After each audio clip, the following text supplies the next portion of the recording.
Ustozlarimizning birini oldiga insonlardan biri kelib, siz Xudodan qo'rqing. Siz odamlarni Abu Hanifani aytganiga da'vat qilyapsiz. Vaholanki Abu Hanifa ham inson bo'lgan, u ham adashgan.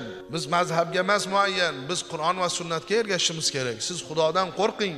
Siz mehrob egasisiz. Xalqqa shuni chiqib ayting. Ular Imom Azamga emas, Imom Malik, Imom Shofiy yoki Imom Ahmadga emas, Qur'on va sunnatga ergashsin deb aqllilik qildi. Shunda ustoz aytibdilarki, "Xo'p, siz aytganingizni qilamiz, lekin shart bor. Bir savolimga javob berasiz, javobingizdan qanoatlansam aytaman, bo'lmasa aytmayman."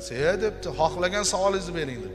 O'zi alif kaltak demaydigan odam birovdan eshitib, endi vajohat bilan o'zini ko'rsatish uchun borgan insonlardan biri. Aytibdilarki, "Mayli, biz Imom Azam aytganini qilyapmiz ekanmiz. Yana kimdir Imom Shofiy, Imom Malik, Imom Ahmadning aytganini qilayotgandir. Biz o'shalarning mazhabidadirmiz. Siz kimni aytganini qilyapsiz? Yo Qur'on va sunnatdan o'zingiz ola olasizmi hukm desa, to'g'ri, men olim emasman. Men Qur'on sunnatni ochib olib masala aytib bera olmayman. Lekin olimlar bor. O'shalar Qur'on va sunnatdan masala chiqazib beradi. Ana shuni biz amal qilamiz, shuni aytamiz desa, kim o'shalar? Falonchi, fistonchi Saudiyadan. Siz o'shalarning mazhabida ekansiz bo'lmasa. Qanday qilibsiz?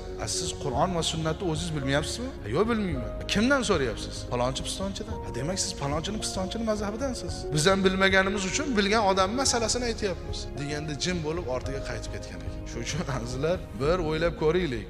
O'sha bugun da'vo qilayotgan insonlarni o'tkazib, Fotiha surasini o'qib berding, 10 ta xatosi bor. Fotiha surasini namozda o'qish qanaqa amal? Vojib, ular farzli. Farz bo'lgan Fotihani xato qilib o'qiydi. Birinchi ahli ilmlarga nisbatan bir narsa deyishdan oldin o'zini bir to'g'rilab olsin shu insonlar.